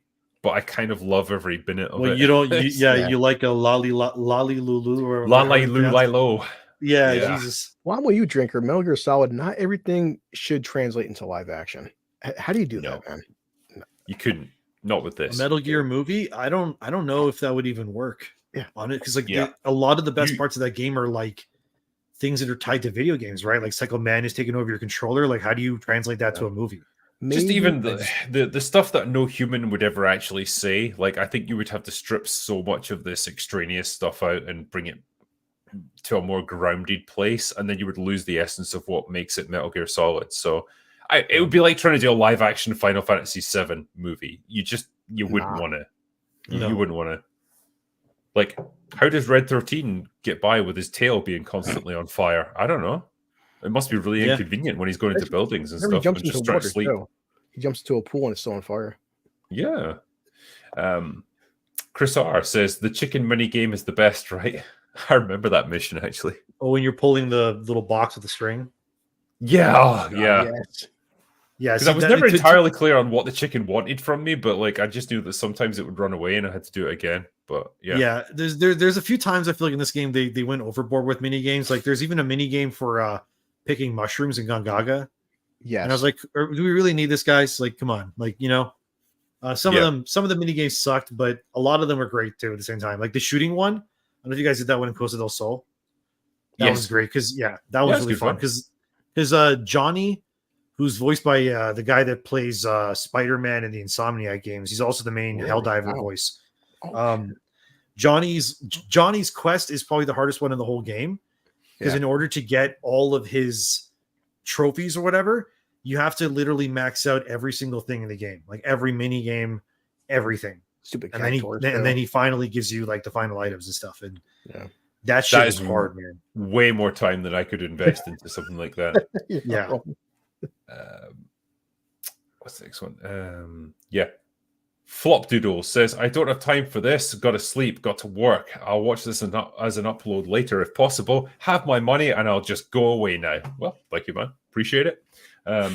Stephen Bobo says, hey, I got to defend Final Fantasy VIII. The music slaps hard. The extreme One-Winged Angel changed my mind. Sorry, the extreme is better than One-Winged Angel.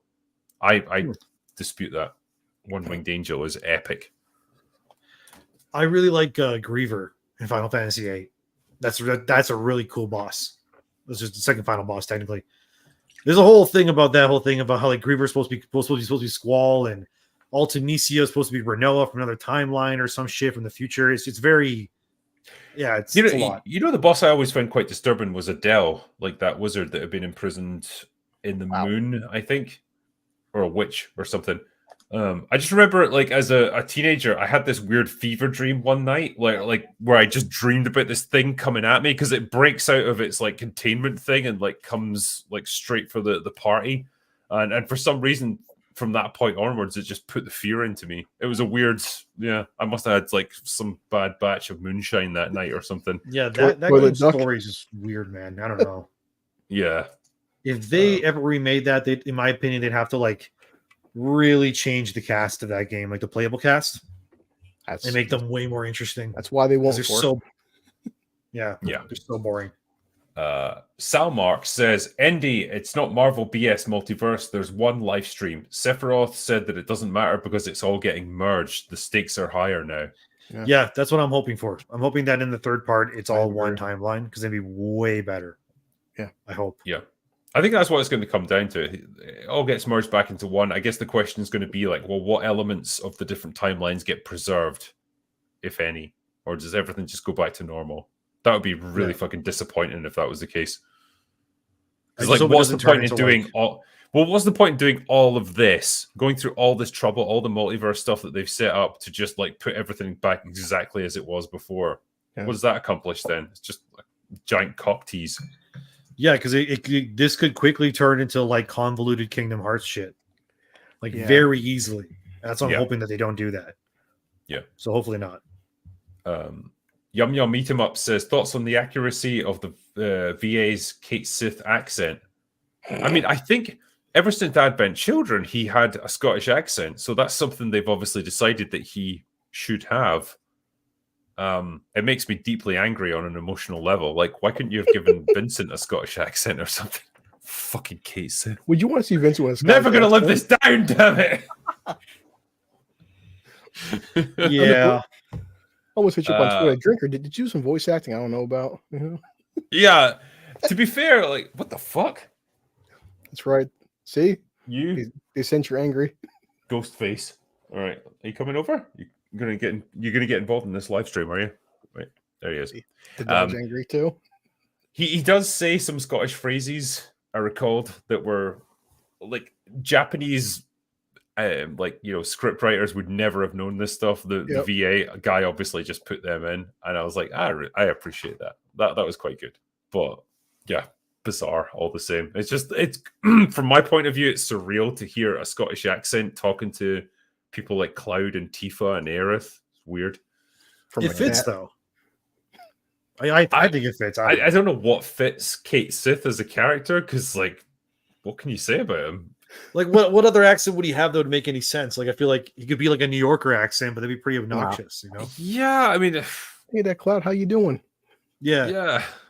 Got the black. Gonna get Sephiroth. Hey, I'm like, no, I don't like that. I think just don't know.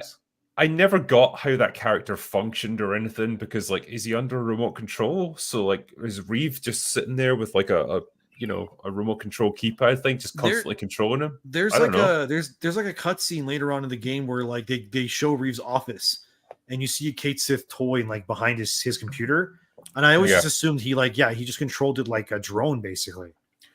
But there's a bit where there must be a bit where Reeve had to go and do stuff because Kate Sith just shuts down and just stops responding. So like, what if that happens in the middle of like a battle or some important scene or whatever? I mean, even when he's holding up the Temple of the Ancients thing, right? And he like dies, and then like literally a minute later, it's like, oh, another Kate Sith toy. It's like you just had that close by. Did it get airdropped? Like, how did this work? I don't know. Yeah, it was funny because I remember that from the original game. It set this up as a fake out. So like when a character dies, like, whoa, wouldn't you know, they've been resurrected and they're back to life again.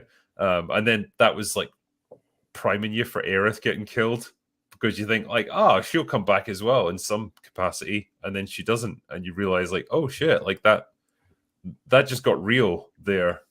She's not like going to get a miraculous resurrection like Kate Sith have a did. Feeling that she won't be playable in the third game, but I have a feeling Cloud's going to have the ability to like channel her somehow. Should be a summon. Don't, like, lose the assets or something. That'd be cool. No, I think she will be playable. I think Probably, that's why yeah. they're doing this. I think she'll be playable in her alternate world. It'll be like Zack, where you get the occasional interlude where you get to play as her in the different timeline. I mostly just don't want to lose her because she's so OP, and I need Aerith for my end game content because she makes everything easy. Did you so guys if she's geek dead, out? I'm screwed. I know so many people geeked out the fact that you got to see Cloud and Zack fighting side by side. So many fans like just lost it. Like it even doesn't make sense still, man. Like that's the reason for the multiverse, in my opinion, for shit like that to happen. There's so many things that happen in this game where I think characters should have a shit ton of questions after this took place. Like Tifa should straight up like corner Cloud, or at least take Barrett aside and say, like, this guy has clearly lost his fucking mind. He's seeing people that aren't there. He imagines events that never took place. He transposes himself into previous events that he was never part of. This guy is like a dangerous. We should definitely not be like trusting him to lead the party. But she kind of just like lets it slide, and I've never quite understood why she does that. But he's so handsome with spiky hair. So yeah, with his chocobo hair. I like the little Cloud Junior. Remember the little chocobo? Oh my god, that was great. That was great. But yeah, those the also another thing about the game that I have a little bit of critique about is how every character needed to have their own like playable section, if you will. That was kind of like like Barrett's in the Mithril Caves. That was kind of like whatever. Aerith, where she's kind of restructuring the Temple of the Ancients. That was kind of interesting. Tifa has the grapple hook and then loses it, which sucks because that thing was cool. Yeah, it's like, oh, here, have this back. Yeah, like let me have that. That's awesome. I mean, I get the idea of like they want to give every character a chance to shine and stuff, so I'm fine with that, but just not Kate Sith's part. That part was just ass. Yeah, this sucked. Especially in hard mode, like I knew it was coming up again. I was just like, oh fuck, here we go. Like, just get it over with, you know. And there's also a thing you have to do for the Johnny trophy. You have to hit an X amount of boxes when you're going off the elevator. Oh, yeah. Oh my god. Just stupid stuff like that. Just like, and like the aiming system with Kate Sith is horrible. I don't know what they were thinking, but it's fine. Andy, some people said, remember the side stuff. It's optional though. It doesn't affect the main storyline. It is. But I'm optional. an OCD. I'm OCD, so I can't help myself. I know. This is actually why there's certain games that I own that I actually don't want to play right now because I know once I start playing them, it's going to take me like 200 hours to beat them. Dude, I've been there. I just want to do everything in them. So I'm just not playing them to save myself. You have to guard against yourself. Yeah. Mm-hmm. Yeah. Fabacy says, if you're abusing alternate worlds and universes to resurrect the dead for fan service, aren't the stakes and cause and effect basically stone dead right there? Well, I think it's going to come down to how many limits you put on this stuff. Like we said before, if there's going to be infinite multiverses, then none of it means anything. If there's a very small number of them that are defined by a couple of characters' major choices, and then they're gradually whittled down to nothing, that becomes a bit more meaningful.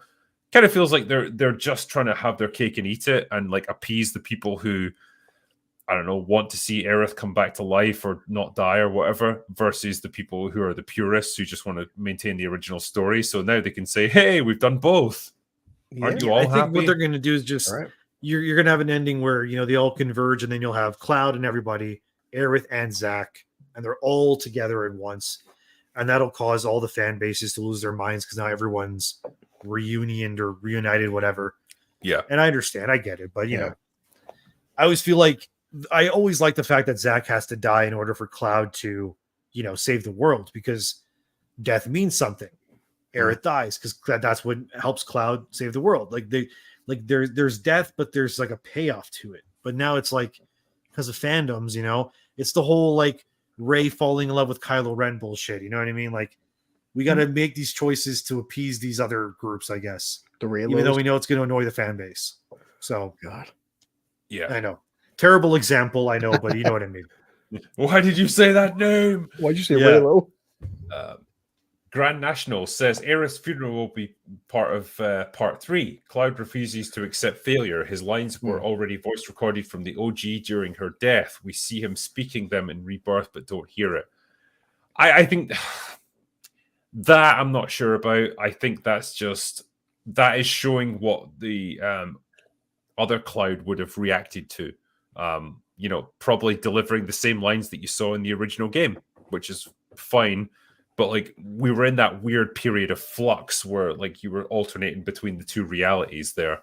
And what I think is really interesting about that whole scene is like Tifa came running in and saw both different versions for a few seconds before it then like snapped back to the reality that we saw in the original game. So it's kind of like that hadn't quite like worked into place yet with the different possibilities in that scene. So that's what's at the timeline, because in the original game, she dies. We all know she dies, and he puts her into the water. In this version, Cloud's like, no, Aerith isn't dead, because to him, she isn't dead. The rest of the cast, like, no, she died. He's like, no, she's fine, because he's seeing her. Well, again, version. Yeah, that's something that I would probably want to resolve with a conversation. Like, how, hey, Cloud, why do you keep talking to someone who isn't there? Yeah. Like, are you not bummed out about the whole Aerith dying thing? And then, presumably he would say, no, she's not dead or whatever. I don't know. See, my sadistic self, I would hope that all this multiverse shit is not real, and it just turns out that Cloud is just severely mentally ill. Well, yeah, like, we know he is. But then it's like that's no different from the original game. So like, why would they? Yeah. I guess I'm like, why would they change that now? Like, what's different in the chain of events? He looks over and there's just Aerith as a zombie, and she's like, "What's wrong, Cloud?" He's like, "Oh," he's just freaking out. Like, I would love that shit. Yeah, like American Werewolf in London, where it's like she's slowly decaying. Jurassic Park with the fucking raptor, like Alan, like Alan. But it's with Aerith instead. I would love that. What's the next one? Caius Nelson says, enjoy your stuff, drinker, but this all sounds so similar to the post-Last Jedi defenses when the simpler explanation is that the writers are complete hacks. They even said post-remake that they had no plan. I don't quite believe that we're in the same position as we were then. This is not like the sequel trilogy. It might turn out to be just as bad, but I don't think it's a similar meta setup as it was with that. They don't just hand it off to a different creative team every time or anything. Because like you said, drinker, if like, for better or for worse, if had like, JJ made all three of those films, they at least would have been a consistent storyline. You can tell these guys are the same teams working on 7 Remake, 7 Rebirth, and 7 whatever Reunion or Requiem, whatever we want to call it. It's the same development team. Yeah, people need to understand that like Yoshinori Katase, he was the original producer and stuff on like Final Fantasy VII and stuff. Like he's on this game. Nobuo Matsu has done the main theme songs. That's about it, pretty much. But that's okay. And then you also have what's his name, Tetsuya Nomura. Of course, he's back. He designed Cloud and Sephiroth and all those things. So all the original creators are still there in a sense. Obviously, they have new hires. It's been like 30 years now since then. Oh yeah, definitely. But the original people are still technically there, so it's okay. God, they must be a fair age by now. I know. Oh yeah, Nobuo Matsu. I think he said he's too old. He even said he's like, I'm too old to write another soundtrack. He can't do a whole one again. It's impossible. He's old, man, but like that's okay. He wrote Hollow for the remake, that song that plays at the end, and I think he wrote another song for the end of Rebirth, and he'll probably do another one if he lives, hopefully long enough. He's pretty damn old. He's almost like 80 years old, I think. Oh, Jesus. So Yum Yum Eat 'em Up says, curious if any of the three of you have kept up with the first soldier story in Ever Crisis. It's the first episode recently ended and have huge implications for Sephiroth's character in this remake trilogy. I have not. No. I haven't. Sorry, man. No, sorry, buddy. Slack Attack says, ultimately, I think the ending is going to have, it's going to give longtime fans a good deal of fan service, probably in the way of shipping fan canonical romances. Yeah, I agree. Yeah, I think that's almost certainly what's driving them on this one. Can we go back for a second? Isn't the first soldier, that was like a battle royale, right? Which annoyed everybody because everybody thought the first soldier was going to be like a prequel Sephiroth game. Because that would have been sick. Like a prequel game where you play young Sephiroth and like learn about him. That would have been interesting. Whoa, my dogs are barking. What's that? They're mad. Dog's getting real pissed. I don't know much about that myself. I haven't really kept up with that stuff. So yeah, I'm definitely you guys. 7 did span a massive multiverse, dude. Like there's so many said prequels, sequels, side books, comic books, adaptations, mobile games. Like, oh my god. They know the one that's successful and they're going to milk it for all it's worth, I suppose. Yeah. And John McKinley says, greetings, gentlemen, great stream, and would love to see more of these. Maybe talking about some classics like the Gears of War trilogy or Dead Space. Pour out one for the fallen. Hail to the panel, chat, and the fellowship. Hail the victorious dead. Absolutely, sir. I agree, and cheers to them. 100%, man. Oh, I would do discussions, whatever you want. Metal Gear Solid, Mass Effect. Like, I have so many games that I know like way too much about. I could talk about hours about them. This is the thing. This was like a little test bed, I suppose, because I hadn't done any like video game specific live streams, I guess, before, and I thought this obviously is the right channel to do it on. I just wanted to see if enough people were interested to make it worth doing. So seems like they have been. They've enjoyed it. So maybe we'll do more in the future. I will overall say, Drinker, to you, Endymion, like, you know what? I do love the fact that the three of us can have a discussion, other podcasts, 2, 3, 4 hours. The fact that people are having a massive 2-hour discussion about the ending of a video game, that's fun for me because we've already seen 7. It's like, if this was just people are like, well, I hate the ending. I'm like, but isn't it fun the fact that the next game, the three of us, nobody knows, is Aerith dead or alive? Is Zack coming back? What's Cloud going to do? What's Sephiroth? Nobody knows. And that makes me excited to play the next game versus like, okay, I already know what's going to happen. I'm just going to see a graphic overhaul. I've already played 7. I want new adventures, new experiences. Oh man, I have so many like would-be Final Fantasy games that I want. I want like a Dynasty Warriors Final Fantasy so badly. You just kill hordes of enemies as like different Final Fantasy characters and you just like level up and whatever. I would love that. And like DLC, like, oh, we're adding Tifa to the game and you just beat the shit out of hordes as Tifa. Yeah. There's so many little games like that I want. Like it's like unreal how many of those that I want that are like that. Like I want a Final Fantasy Tactics 2, like a true Tactics 2, not the advanced ones. Yeah, a lot of things. By the way, that's also got leaked too. They're remastering Tactics. Of course, I don't know when it's going to be out, but that's coming too. Ultimately, everything's going to get remastered. But yeah, I tend to agree with Chris on this one. Normally, I don't love the idea of remakes and reboots and stuff, but with this one, I feel like they're doing something kind of interesting. And I don't know, somehow, despite the flaws and stuff, and despite the weird ambiguity in everything that they're doing, I am curious to see where it's going to go. Whereas I might not have been so compelled to play it if it was just a straight up beat for beat remake of the original game. I probably would have still played it, but I wouldn't have been so interested and so invested in it. So in that respect, I don't know, Square, you might have pulled off something kind of interesting here. And I know you, Drinker, because you get busy, but Endymion said, like, when was the last game anybody put, honestly, 100, 200, 300 hours into a video game? This is the only game I've played in the past 3 or 4 years. I dumped 110 hours into my first playthrough. I didn't beat hard mode, but like 110 hours into a video game. We keep complaining, oh, video games now are $70. We beat the game in 3 or 4 hours. 110 hours into my first playthrough. That's magnificent. Yeah. I mean, you want to talk about value for money. Like that's a lot of entertainment we got out of this. And I don't feel like I wasted my time either. No, I think like for me, last time I put 100 something hours to a game was probably Witcher 3, maybe. Witcher 3, Cyberpunk 2077 when they fixed it. Red Dead 2, maybe. Not for me. I beat that game, but I didn't put 100 hours into that one. I'm not that's a controversial take for me. I'm not a big fan of the Red Dead 2. Red Dead 1 I liked a lot. Red Dead 2 was kind of like it's not really for me. But I will agree. Some side missions, some mini quests weren't as good. But overall, like Drinker would say in Indy, I was never one time in my 108 hours, I was never bored. Never playing this game. No.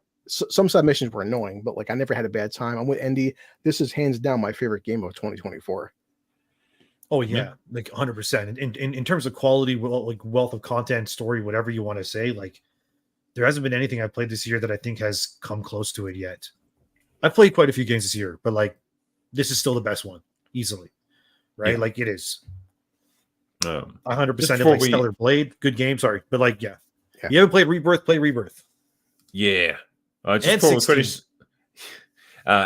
we finish up, has anyone got anything that they want to make us aware of before we end the stream?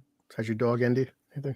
Oh, yeah, I have 2 of them. Good. Only thing I have to push, I guess, technically, is Eric July is having a meetup in Dallas, Texas in early June. I will be there. I'll be there with Eric, Nerdrotic, Melanie Mack, a few other people. Geeks and Gamers will be there too, and a few others. So big fan meetup in Dallas, Texas. Fatal J will be there too. Flash, maybe. He doesn't know yet because Yellow Flash, Flash is he's launching his new comic book, so he might not be able to come, but we'll see. But anyway, if you want to meet a bunch of YouTube people that are in the same space, Dallas, Texas, during the Dallas Comic Expo, June. We're meeting on June 8th, Saturday. Awesome, man. So just so you know. Yeah. Sounds good. Wait for this critical gamer guy to come to New York City so we can hang out. You know? Yeah. One day I'll be at New York Comic Con. I will be there. Yeah. Now, Drinker, I just want to say, man, thanks as always. My kid just turned 17 today, and Christian, I love you. He'll see this video. He's like, Dad, hang out with me, hang out with the Critical Drinker. But he got a PS5 for his birthday, and he's been playing all morning Final Fantasy VII Remake. Ooh, nice. Awesome. But yeah, like a couple hours, my friend, he's gonna kill me because I told you, Drinker, I mentioned this. My friend Stupenzo, we're doing. I can ask you and Endy, what is your top 4 of best and worst films of 2024? And I'm like, dude, you want to pick just 4? I mean, so I'm only picking just 4 of what's my worst films of the year. I don't know. I don't think I've seen anything this year. Oh my God. Like, even remember. They've all been bland as fuck. Like Madam Web, I suppose, would be one of the top 4 worst. But, have you seen Furiosa yet? I haven't seen it. No, I'm going to go see it. I did right here. I bought the bucket. Yes, I got it. I'm going to try and see it tomorrow and then review it. It's not great, but it's definitely, like the Drinker would say, the message. There's not much of the message there. It's it's a mediocre film. I guess my last question is to Drinker. Do you think movie theaters are they going to die or what? They are struggling this year. We knew this year was going to be a bit of a lackluster one because like the strikes kind of derailed a lot of things. Like probably next year is going to be the real test. If they can't get audiences back next year, they're fucked. Properly. Next year's like Superman, bunch of Marvel shit, whatever. Yeah. This year is just like it's a lot of like, smaller things. Probably Deadpool and Wolverine is going to be the biggie for the summer movie season, but even that's not like particularly memorable. I don't suspect. Fall Guy fell off. Yep, Fall Guy fell. Furiosa's flopping. Apparently, it's underperforming. Garfield too, apparently, but I think someone on Flashcast said that the Garfield movie they like sold it to Amazon or something already, so they don't even care if it doesn't do well because they already got their money back. Yeah. I haven't seen anything though. I haven't even seen Godzilla versus Kong 2 or whatever the fuck it's called. Yeah, I haven't seen you're not missing much. I'm good. It's a movie. Yeah, it's a movie that got made. Yeah. But anyway, look, everyone, thank you who joined us for this. I appreciate you guys for coming in for this. My first ever live stream on Critical Gamer. Hopefully we'll do a lot more of gamer-related streams in the future. And thank you to my mods for keeping everything just ticking over nicely. And for once, I don't have to say like, I'll catch up on the super chats on a separate stream because I managed to get through them all tonight. So yay! But anyway, that is all we've got for today. Go away now.